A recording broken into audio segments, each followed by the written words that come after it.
الحمد لله رب العالمين والعاقبة للمتقين ولا عدوان إلا على الظالمين وأشهد أن لا إله إلا الله وحده لا شريك له ولي الصالحين وأشهد أن محمدا عبده ورسوله الداعي إلى جنات النعيم صلى الله عليه وعلى آله وأصحابه أجمعين يا أيها الذين آمنوا اتقوا الله حق تقاته ولا تموتن إلا وأنتم مسلمون.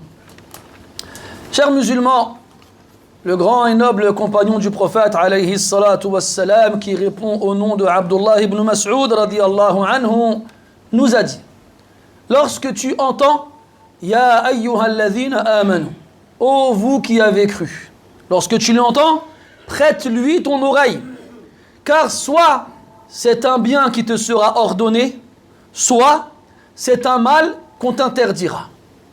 Et dans le Coran, Allah tabaraka wa ta'ala interpelle les croyants de par le fait qu'ils sont croyants. Et lorsqu'Allah il interpelle le croyant doit être attentif. Et le croyant doit donner de l'importance à cet appel.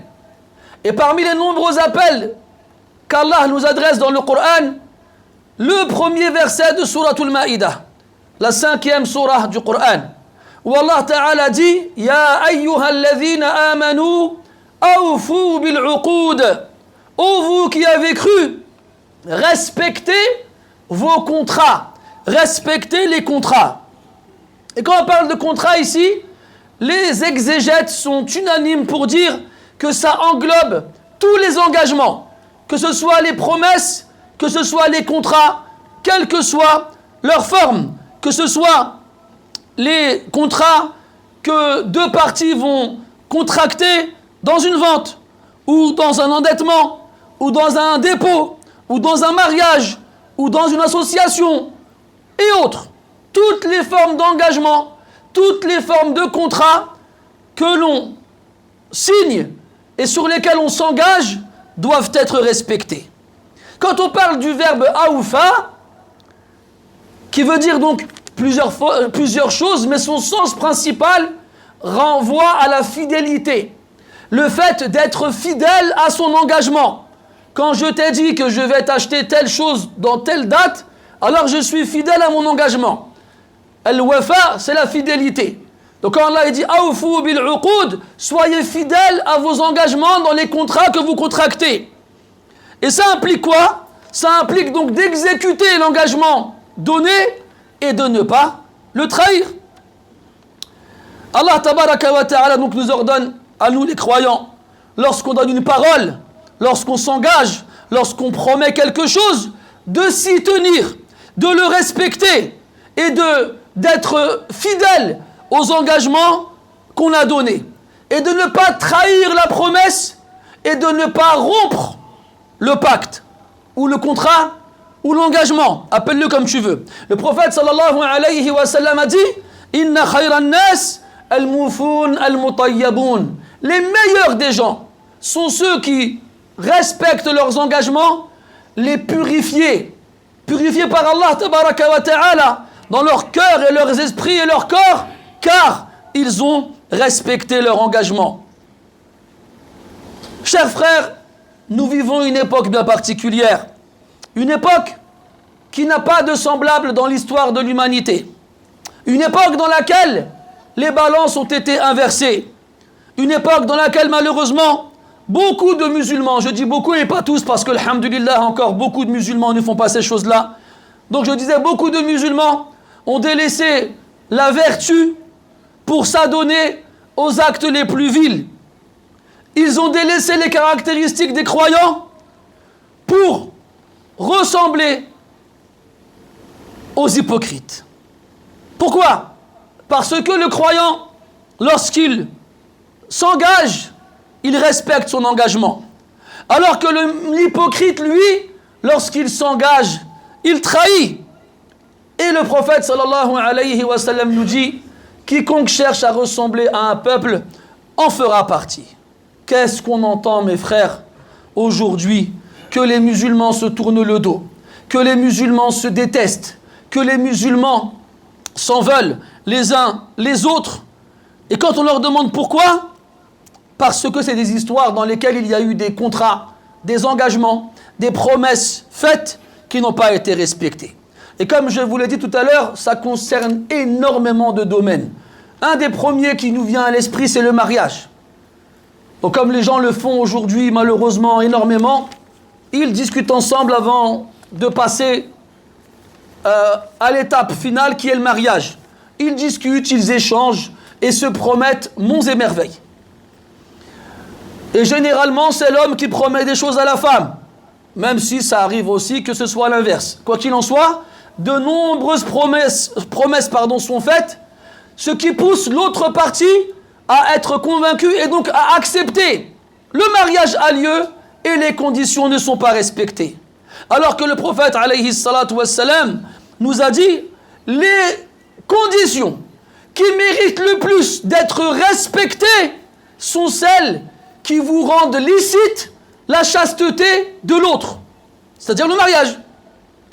Ça veut dire que cette personne-là, cette femme en l'occurrence, n'aurait pas accepté de se marier avec toi si toi, tu ne t'étais pas engagé à certaines choses. Elle a accepté. Tu t'es marié avec elle, en te mariant avec elle, elle te devient licite. En te devenant licite, tu peux donc avoir des rapports avec elle dans le licite. Puis les jours y passent, et les semaines et les mois, elle te dit « Ah, Foulaine, et tes engagements ?» Ouais, tranquille. Alors là, cette phrase-là, mes frères, le tranquille, il a détruit des centaines de personnes. Tranquille. On va y revenir. Donc, premièrement, autre exemple, les vendeurs, les commerçants. Donc là, je ne vais pas jeter la pierre sur le commerçant. Le commerçant, il a une marchandise. Et il a des clients. Et il a des clients qui lui prennent la marchandise sur place. Et il en a d'autres qui lui payent plus tard.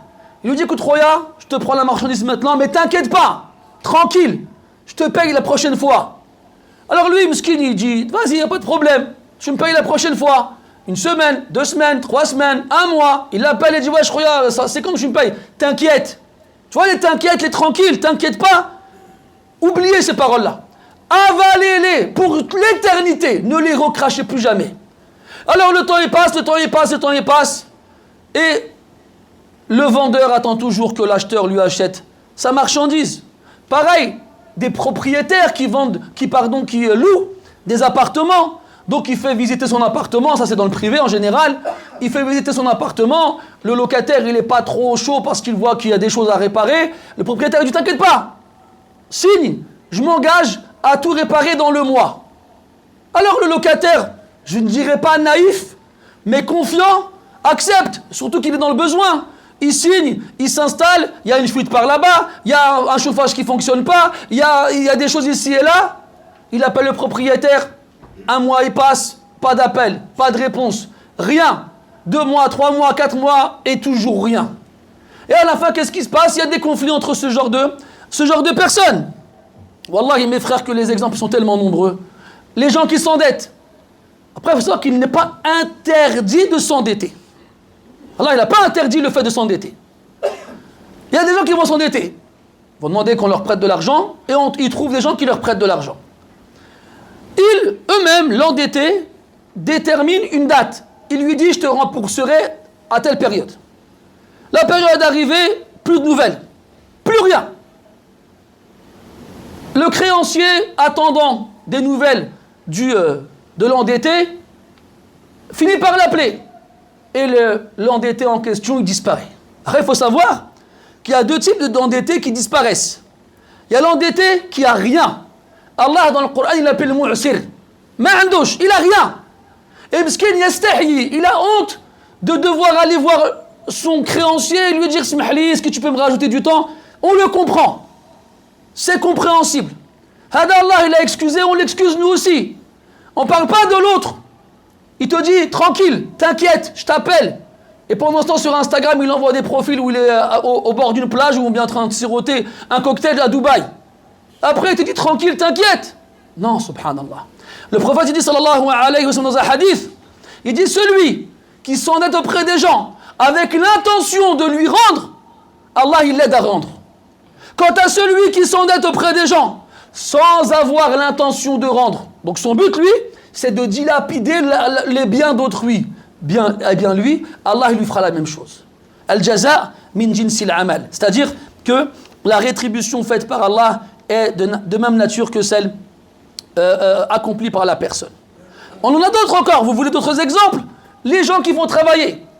Et là, vous savez ce qui est malheureux, c'est que ça arrive à des personnes faibles qui ne peuvent pas se défendre. On sait tous qu'il y a des travailleurs irréguliers, en situation irrégulière, qui n'ont pas leurs papiers. Donc généralement, eux, qu'est-ce qu'ils font? Ils travaillent, ils font des chantiers. Ils peignent, ou bien ils font de la maçonnerie, de la plomberie, des travaux de ce genre-là. Donc comme ils travaillent de cette façon-là, et que ça arrange beaucoup de personnes de passer par ce type de personnes parce que c'est très souvent moins cher, alors il vient, tu vas me faire un chantier, tu me referas la peinture sur tout l'appartement, ça va te prendre à peu près une semaine, tiens, je te fournis la peinture, et t'inquiète, on s'arrangera après. Mes frères, n'acceptez jamais le moindre contrat sans que les choses soient claires. Arrêtez avec les t'inquiètes. Ne me dis pas c'est mon cousin, c'est mon voisin, c'est mon frère, c'est ma soeur. Il n'y a personne. Je veux des dates, je veux des montants, je veux des garanties. Même les ambiances de t'inquiète, fais ce que tu as à faire, quand ce sera fini, on s'arrangera. Il n'y a pas d'on s'arrangera. Combien ils ont fait ça? Combien, billah alaykoum? Le jour où il fallait s'arranger, ils ne se sont pas arrangés. Et ça n'a fait que les déranger. Tiens, 100 euros. L'autre dit quoi? 100 euros? C'est sérieux? Ça fait une semaine que je suis sur ton appartement là. Ça c'est un salaire pour un jour, ça. Regarde, c'est bon, tranquille. Y a pas et lui, qu'est-ce qu'il va faire à la fin, lui? Il va aller voir la police? Il va porter plainte? Mais qu'est-ce que tu veux qu'il fasse? Yudlam. Il se fera léser. Alors que le prophète, alayhi salatu wassalam, a dit dans un hadith que Allah tabaraka wa ta'ala prendra la défense, garantie qu'il prendra la défense le jour de la résurrection de 3 personnes. De 3 personnes. Un homme qui a pris Allah ta'ala à témoin pour qu'on lui donne quelque chose ou en promettant qu'il donnera quelque chose. Il dit, Wallah, fais ça et je te donne. T'inquiète pas, je prends Allah à témoin. Et à la fin, il fait quoi? Il trahit. Thumma ghadar. Celui qui a été trahi par lui, Allah il prendra sa défense personnellement. Un homme qui a capturé quelqu'un de libre, qui n'était pas un esclave et qui l'a vendu comme esclave, et qui a gardé l'argent pour lui. Lui, Allah il prendra la défense personnellement de la personne qui a été lésée par lui.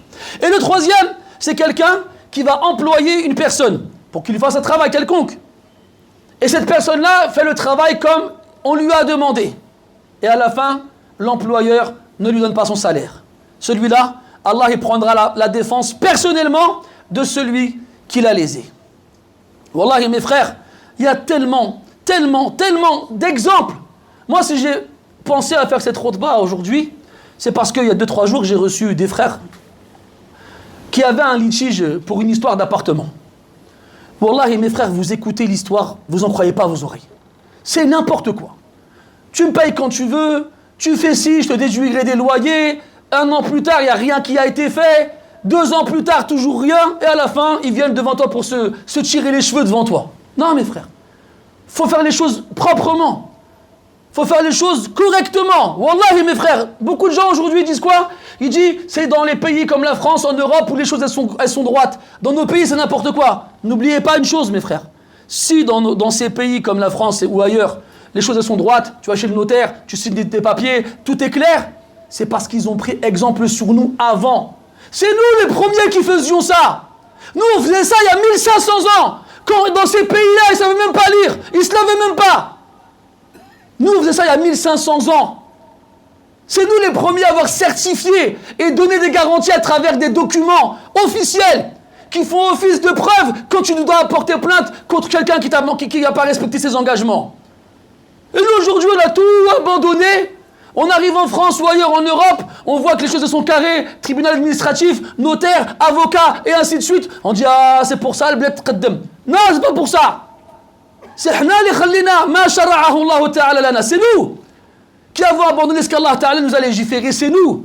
Et maintenant, on s'extasie admiratif devant le système administratif et juridique européen. On n'a rien à leur envier. Absolument rien. C'est juste que nous, malheureusement, on n'a pas craint Allah Ta'ala et ce qu'il nous a demandé de faire. Al-Muhim, Tout ça pour dire, mes chers frères, qu'il ne faut pas oublier une chose très importante. Très, très importante. C'est qu'Allah Ta'ala dit « Wa awfu bil ahd, inna al-ahda kana mas'oula » Respectez vos engagements. Soyez fidèles à vos engagements. Inna al-ahda kana mas'oula.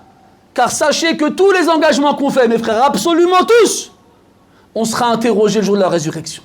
Tous les engagements qu'on a pris, sans aucune exception, et qu'on n'a pas respecté, ne croyez pas que ça va disparaître en fumée, ça va s'évaporer. On va arriver devant Allah Azza wa Jal, un jour, on sera debout devant lui, sans vêtements, sans chaussures, sans incirconcis, et on devra répondre à des questions. Et là, les gens viendront nous voir et diront « Ya Rabbi, hada zalamani haqqi, Ya Rabbi, hada ghadarani, wa ma shbaha dhalik » Les gens viendront te voir et s'accrocheront à toi. Dans un jour, il n'y aura ni dollars, ni dinars, ni euros, ni rien, que des hasanat et des sayyi'at. Prophète sallallahu alayhi wa sallam, lorsqu'Allah réunira les premiers et les derniers jours de la résurrection, on donnera à chaque traître un étendard, un grand drapeau, sur lequel sera écrit « Hadihi ghadratu fulan ibn fulan » Voici la trahison de un tel, fils de un tel. Ça, c'était à l'époque chez les Arabes avant l'islam, quand quelqu'un était connu pour être un mauvais client ou un mauvais vendeur et qu'il allait dans les marchés, on lui donnait ce drapeau pour que tout le monde le voie et tout le monde le reconnaisse. Hada ghadir hada, hada ghaddar hada. Ça, c'est un traître. Ne lui faites pas confiance. Ça, c'est dans un petit marché au fin fond de la péninsule arabique avant l'islam.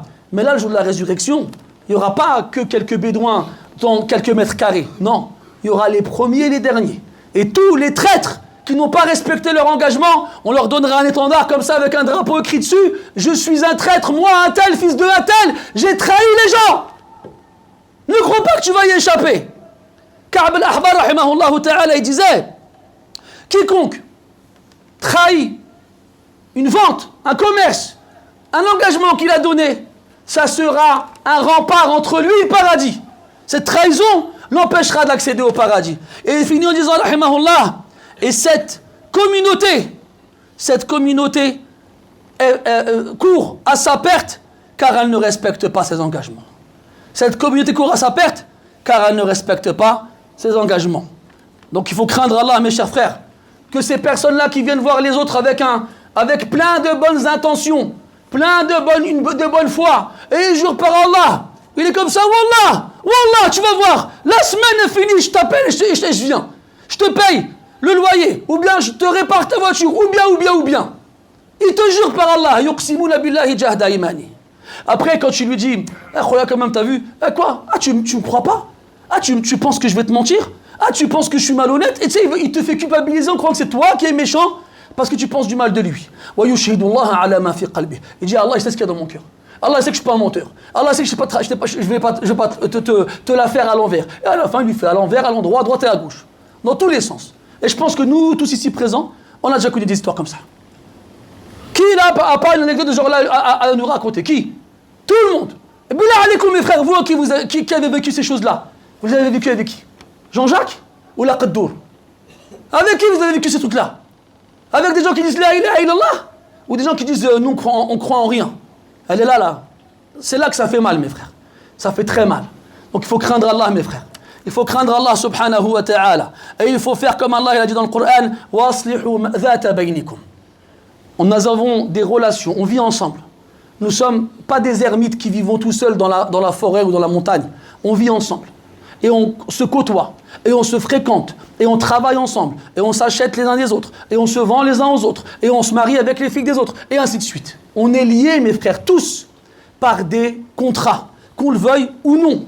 Alors on est tenu de respecter ces choses-là et de faire en sorte qu'elles soient conservées de la meilleure façon.